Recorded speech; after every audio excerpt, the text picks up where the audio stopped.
Frankly music भी ऐसा है कि म्यूज़िक मेरी लाइफ में आ गया बस, ठीक है। स्टार्टिंग से ही आ गया क्योंकि घर वाले सुनने का शौक़ था उनको, पर म्यूज़िकली कोई इंक्लाइंड नहीं था कि हम कुछ सीखें या कुछ करें। तो छोटा बेटा हूँ मैं, तो छोटे वाले को सिखाते हैं। तो 4th स्टैंडर्ड में मुझे Hindustani classical they pushed me to do that. और हिंदुस्तानी क्लासिकल जो सीखते हैं, जिनको पता है कि it's a tedious thing to fall in love with Hindustani classical, आपको बहुत प्यार करना पड़ेगा म्यूज़िक से। और मैं बहुत छोटा था, 4th में था, तो मेरे को लगता था कि क्या चल रहा है, 3 हफ्ते से जा रहा हूँ, वो सा यही करवाते थे 1 घंटा। मुझे ये थोड़ी पता था कि बेस है, वो म्यूज़िक का बेस है सा, वही पक्का नहीं करोगे, वही हिलता रहेगा तो क्या करोगे लाइफ में। तो मैं बड़ा चिढ़ता था कि मेरे को नहीं करना ये, मैं हारमोनियम क्लास चले जाऊँगा, मैं पियानो क्लास चले जाऊँगा, मैं नहीं करूँगा ये, सिर्फ सा करते रहो। और सारे यूनिसन में करते थे, मेरे पास रहता था कितने 16-17 बच्चे होंगे हम, मैं कहता हूँ मेरे सुनाई नहीं देता सा। तो टीचर मुझे ऐसे अप्रिशिएट भी नहीं करते।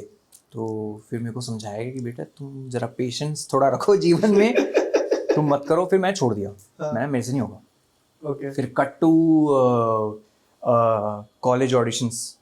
कॉलेज में परसेंटेज के बेसिस पे तो घंटा मिल नहीं रहा था कुछ, तो मैंने कहा इसी ऑडिशंस ट्राई करते हैं डीयू में। तो मैं गया कॉलेजेस में अपना गिटार विटार लेके, मैं कहा मैं तो पेल दूंगा, मैं पर जो मेरी म्यूजिकल नॉलेज है 0 के बराबर, वो मैं किल कर दूंगा। 1-2 राउंड्स क्लियर हो गए, मैंने कहा मज़ा आ गया, ये तो क्रेजी हो गया सीन, ये तो मज़ा आ गया, तो हो जाएगा एडमिशन मेरा।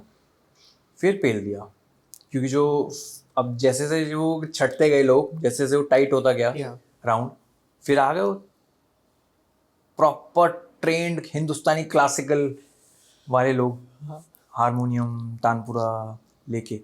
और मैं ऐसे देखता था, मैं अपने गिटार को देखता था, मैंने कहा बेटा अब तो ख़त्म है, कुछ नहीं होना है। नहीं होता था तो नहीं हुआ, मेरा बेसिक कुछ नहीं किया मैंने। फिर मैं गया एक रेस्टोरेंट, मोती महल डीलक्स करके, दिल्ली में साकेत में था, मुगलई रेस्टोरेंट।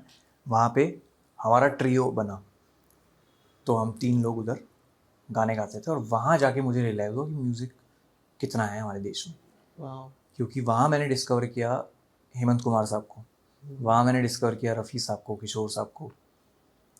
और वो वाले गाने सुने जो मुझे रियलाइज़ ही नहीं हुआ मेरे घर पे चलते रहते थे 24 घंटे। क्योंकि बाबा एयर इंडिया में थे, वो टायर चेंज करते थे प्लेन के, तो he had to travel to Sharjah, Abu Dhabi वगैरह जाते थे, तो उनके लेओवर्स पे वो एयरपोर्ट के बाहर जाते थे, लेकिन 6-7 घंटे के लिए अलाउड होता था। तो वो जब जाते थे वो मन्ना डे हिट्स, रफ़ी हिट्स लेके आते थे सीडी। वो सीडी रात को सबकॉन्शियसली वो सीडी घूमती रहती थी घर में, और वो एक घर में सिर्फ वो म्यूज़िक चलता रहता था।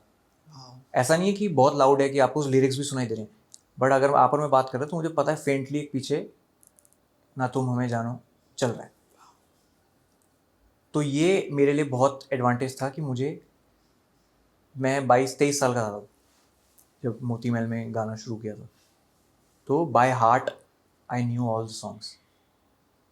पहले तो 3-3 4-4 अंतरा होते थे, चारों अंतरा याद।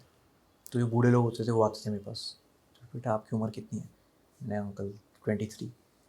कहाँ से पढ़ के गा रहे हो? मैंने कहा नहीं अंकल यहाँ है, सब याद है। आपको याद है ये गाने? आपको याद कैसे हैं गाने? मैंने बस अंकल मैंने याद किए हैं। तो बड़े खुश होते थे कि इसको कैसे मन्ना डे के गाने पता है, इसको कैसे हेमंत कुमार साहब के गाने पता है। तो ये मेरी म्यूज़िकल नॉलेज, फिर वहाँ से मुझे ऐसा लगा कि यार